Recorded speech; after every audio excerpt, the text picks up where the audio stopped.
problema tem a ver com a liderança que o país tem a ver com a teimosia em não mudar vícios e maus hábitos, tem a ver com a incompetência e eu diria mais com a perda de patriotismo de quem nos governa. Claramente, perda de patriotismo.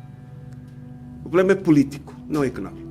E estamos aqui a pedir, venham dizer onde é que meteram os cerca de 10,3 mil milhões de dólares. Líder da UNITA diz que a crise econômica em Angola tem natureza política. Esta crise que nós estamos a viver, minha família, é uma crise particularmente para mim não tem sentido, não tem lógica, minha família. Por que não tem lógica? Porque nós estamos a ver o governo do João Lourenço a comprar carros de luxo, a fazer boa de coisas estranhas com dinheiro, mas para o povo o dinheiro nunca existe. Para o povo é crise, mas para eles nunca houve crise. O ACJ acusou o MPLA de roubar o dinheiro do povo para custear a campanha de luxo do partido MPLA. Lembrando que no período da campanha eleitoral, minha família, o MPLA usou e abusou do dinheiro do povo angolano. Será que são as consequências da má gestão? Então fica ligado neste vídeo. Olá pessoal, daqui para vocês o vosso boy Henrique Stress para mais um canal, pessoal. Que não tem inscrito, se inscreva no canal e deixe o like porque é muito importantíssimo. E ativa para não ter nenhum vídeo. A Connect Cargo é uma aplicação que pode descarregar no telemóvel. Junta aos fretadores que pretendem realizar o transporte de uma carga aos motoristas disponíveis para realizar o serviço. Se é fretador, só precisa de colocar na app as características da carga que pretende despachar, tirar uma fotografia e selecionar o tipo de caminhão pretendido. Depois, é só aguardar pelos contactos dos motoristas que desejam realizar o transporte. Escolha a melhor proposta. Poderá acompanhar o transporte da carga através do GPS ou conversar com o motorista através do chat disponível na aplicação Connect Cargo. Logo que o serviço esteja concluído, será notificado. É a altura de pagar o motorista e de avaliar a sua prestação. Na app da Connect Cargo, só encontra os melhores motoristas. A confiança e segurança são uma prioridade para nós. Organize e controle melhor todos os gastos com transporte de mercadorias e, claro, poupe sempre dinheiro. Nós asseguramos os preços mais competitivos do mercado. Faça já o download da Connect Cargo. Minha família, recentemente o Partido Galo Negro realizou uma conferência de imprensa onde afirmaram que a natureza, onde afirmaram que a crise econômica em Angola é política. Segundo o OCJ, o MPLA roubou o dinheiro que existia nos cofres do Estado para custear a campanha eleitoral deles. O problema é político, não é económico. O problema não tem a ver com a ineficácia das medidas aplicadas. O problema tem a ver com a liderança que o país tem a ver com a teimosia em não mudar vícios e maus hábitos, tem a ver com a incompetência e eu diria mais com a perda de patriotismo de quem nos governa. Claramente, perda de patriotismo. O problema é político, não é económico. E estamos aqui a pedir, venham dizer onde é que meteram os cerca de 10,3 mil milhões de dólares de superávites. Onde é que foi gasto esse dinheiro? Não houve orçamentos retificativos. Para Adalberto Costa Júnior, a falta de políticas eficazes influencia grandemente no aumento do desemprego, criminalidade e limita o potencial de crescimento e o desenvolvimento do país. Nos centros urbanos, 45,6% da população ativa está no desemprego. E entre os jovens, a situação é ainda mais crítica, com 60,4% no desemprego. Esta falta de oportunidades para os jovens cria um círculo vicioso de desemprego, falta de perspectivas e marginalização, comprometendo o desenvolvimento sustentável do nosso país. A predominância do emprego informal, representando 80,5% da população empregada, é uma evidência clara da falta de políticas eficazes para impulsionar o setor formal da economia. Essa realidade desvaloriza o trabalho, perpetua a vulnerabilidade dos trabalhadores e limita o potencial de crescimento e o desenvolvimento do país. Durante a conferência de imprensa sobre a crise econômica em Angola, Adalberto Costa Júnior lamentou o fato de nunca ser convidado em nenhum órgão de comunicação social público 3 anos depois de se ter tornado presidente da UNITA. Uma das nossas preocupações, daqui termos citado, que se está a fazer com a economia, a mesma coisa que se fez com a comunicação social, na recuperação de capitais. O que é que se fez? Nacionalizou-se o setor privado e colocou-se este setor nacionalizado sob as ordens superiores. E, portanto, acabou-se com a livre concorrência, com a liberdade, com o contraditório, com as oportunidades de lá estarmos e, portanto, nós continuamos. 3 anos e pouco depois de sermos presidentes, nunca convidados para um órgão de comunicação social público. E, portanto, esta é a realidade do país que temos. A conferência... É imperioso que se diga que esta crise é estruturalmente uma crise política. As suas causas são de natureza política e estão em grande medida associadas ao que se passou na campanha eleitoral, com as eleições de 2022, onde o regime, para se manter a todo custo no poder, não mediu meios e usou a conta única do Tesouro como sua propriedade privada. Há poucos dias, o governo, por via do Ministro de Estado para a Coordenação Económica, José de Lima Massano, remeteu a atual conjuntura económica a 2 fatores, sendo, primeiro, a baixa produção petrolífera no primeiro trimestre do ano corrente e, segundo, a imprevisibilidade de fatores macroeconómicos externos, como o aumento de taxas de juros no mercado internacional. Este expediente, usado pelo Executivo para justificar os contornos da crise económica e financeira do país, que fustiga e arruína a vida dos cidadãos, não colhe e é simplesmente falacioso. Caros jornalistas, angolanas e angolanos, quando foi aprovado o Orçamento Geral de Estado para 2023, o governo previa arrecadar receitas fiscais no valor de 13,5 bilhões de kwanzas e despesas fiscais no valor de 12,9 mil milhões de kwanzas, o que resultaria, segundo a previsão, num superávit de 600 mil milhões de kwanzas, o equivalente a $1 bilhão, a 1.000 milhões de dólares.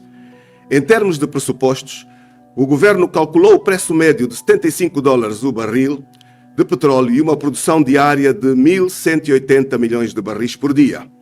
Então perguntamos, por que hoje apresentamos problemas se estes pressupostos foram cumpridos? As previsões eram boas e nós vamos demonstrar de seguida. De acordo com os dados oficiais divulgados pela Administração Geral Tributária do Ministério das Finanças, portanto, nós estamos a citar apenas informação do próprio governo, o preço médio com que o petróleo angolano foi comercializado no primeiro trimestre do ano foi de $79,3 americanos por barril. Ou seja, foi comercializado por mais de $5 americanos acima do valor previsto no Orçamento Geral do Estado. Outro sim, no tocante à produção de petróleo, os dados oficiais indicam que houve a quebra de 110 mil barris de produção diária em 2023, situando-se a mesma em 1.070 milhões de barris por dia. Entretanto, à primeira vista, isto pode criar a impressão errada de como o governo poderia ter razão, mas não tem. Mais $5 por barril domina o efeito quantidade de menos 110 mil barris por dia, face ao previsto. E para que as dúvidas não ocorram, comparemos a receita petrolífera prevista para o primeiro trimestre com a receita petrolífera executada no mesmo período. O Orçamento Geral do Estado de 2023 prevê uma receita petrolífera anual de 7,2 mil milhões de kwanzas, que em termos trimestrais resulta numa média de 1,8 mil milhões de kwanzas por trimestre. Sucede que os dados de execução da receita petrolífera no primeiro trimestre do ano em curso dizem-nos que o Executivo arrecadou 2,1 mil milhões de kwanza, ou seja, 300 mil milhões de kwanzas acima da média esperada para o trimestre. Mais uma vez, a razão é a seguinte: o efeito de produção petrolífera é importante para o nível de receitas que o Estado arrecada. Porém, o preço é mais importante e é dominante por ter compensado a queda da produção diária. Minhas senhoras e meus senhores, feito este exercício de demonstração académica e científica, a pergunta que se coloca é: onde foram parar os excedentes de 2021 e 2022? Conforme acabamos de provar acima, se as finanças públicas dependessem apenas do cenário e dos pressupostos que nortearam a elaboração do Orçamento Geral do Estado de 2023, apesar da mentira de que a economia cresceria a um ritmo de 3,3%, a atual crise não teria razão de existir. Não faz sentido aludir a argumentos falaciosos, nomeadamente a crise económica e financeira que assola o país. Advém de razões de corrupção, estas razões verdadeiras, advém do peculato, advém do saque desenfreado e de políticas absolutamente desajustadas. Por isso nós dizíamos que a crise se deve a razões políticas e não a razões económicas. De acordo com dados da execução financeira do Orçamento Geral do Estado de 2021, houve nesse ano um saldo orçamental positivo de 1,8 bilhões de kwanzas, equivalente na época a 3 mil milhões de dólares americanos. Em 2022, ano eleitoral, contra um preço médio de referência de 59 dólares americanos por barril, registrou-se, de acordo com dados da execução financeira do Orçamento Geral do Estado de 2022, o preço médio efetivo de 100,8 dólares por barril.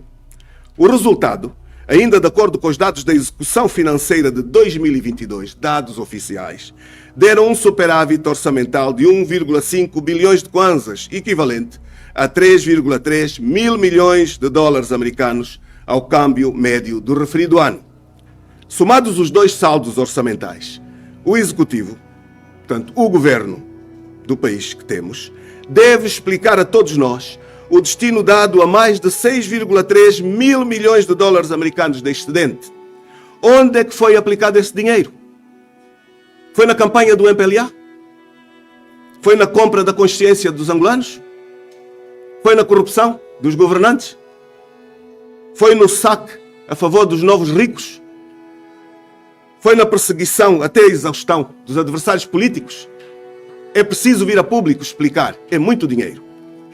Não é na crise financeira, nem é nos juros internacionais.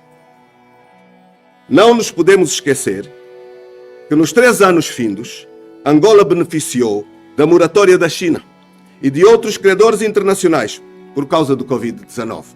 Ora, se os excedentes acima evidenciados coincidiram com uma menor pressão ao nível do serviço da dívida governamental, então, onde foi canalizada a fortuna de 6,3 mil milhões de dólares do excedente, que não deu lugar a nenhum orçamento retificativo? É preciso vir justificar este dinheiro. É muito dinheiro. Em situações normais, diríamos que 2023 seria o melhor ano das finanças públicas angolanas. Porque, para além da arrecadação regular de receitas inerentes ao próprio ano, o mesmo beneficiou dos excedentes bilionários dos anos anteriores, 2021 e 2022. Com estas provas, é crível questionar onde está, afinal, a tão propalada falência financeira do país. Onde assenta esta falência financeira? Ou é um barulho que todos repetem e assim previne-se uma verdadeira reflexão em torno do assunto? Se existir alguma falência em Angola, esta falência é política. O que vemos na economia é apenas reflexo disso. A retoma do serviço da dívida para com a China no início deste segundo semestre do ano não pode constituir uma justificação para tamanha irresponsabilidade governativa. Caros jornalistas, angolanas e angolanos, passemos à problemática dos combustíveis e da desvalorização do kwanza, que também não passa de uma peça de recorte político. Conforme foi acima demonstrado, não existiriam razões para as finanças públicas de Angola serem um mecanismo de transmissão da presente crise para o resto da economia, se as instituições fossem despartidarizadas e houvesse separação de poderes. A política de tábua rasa, baseada no tudo ou nada que se verificou em 2022, com o objetivo da manutenção do poder pelo poder, afetou gravemente as políticas orçamental, monetária e cambial, que foram usadas como instrumento de manipulação, sem a mínima racionalidade e limites entre a comunicação e a propaganda. Do lado orçamental ou fiscal, esqueceu-se rapidamente das medidas assumidas na sequência do choque pandêmico e da intervenção do Fundo Monetário Internacional. Se em 2020 a receita fiscal foi de 7,1 bilhões de kwanzas, no ano pré-eleitoral, 2021, ascenderam para 11 bilhões de kwanzas. No ano eleitoral, 2022, as receitas alcançaram praticamente o dobro das receitas de 2020, atingindo 13,4 bilhões de kwanzas. Se em 2022 se tivesse ao menos conservado o nível das despesas de 2021, também já, por si, bastante elevado, ter-se crescido aos 6,3 mil milhões de dólares americanos do excedente, mais 4 mil milhões de dólares, o que totalizaria 10,3 mil milhões de dólares americanos de excedente, sempre a crescer, que o governo tem que vir explicar onde colocou todo este dinheiro e deixar de enganar os angolanos. Minha família, eu sempre afirmei que só estamos a sofrer por causa das péssimas decisões do João Lourenço. Porque como é que vamos explicar que temos crise se o Gelo importou viaturas de marca Maybach classe S em tempos de crise? Por quê? Será que ele não tem carro? Como é que vamos falar de crises se o presidente do Tribunal Supremo está a gastar dinheiro tipo brincadeira? Colocou até seus filhos na folha de salário. Como é que vamos falar de crise se o amigo do João Lourenço foi pego no aeroporto a sair do país com 250 mil dólares? Como? Tipo, não pega. Tá vendo? Eu acho que a explicação da UNITA que não é MPLA usou o dinheiro, agora tá sentindo na pele, tem lógica, mas eu ainda acredito que existe dinheiro no país, só que é canalizado para outras coisas e não para o bem-estar do povo angolano. Eu acredito nessa visão. É a minha visão e é a... Se você gostou desse vídeo, deixa o like e compartilha para mais pessoas terem acesso a esta informação. Que Deus abençoe Angola, que abençoe Sebastião agora. Ficamos por aqui, família.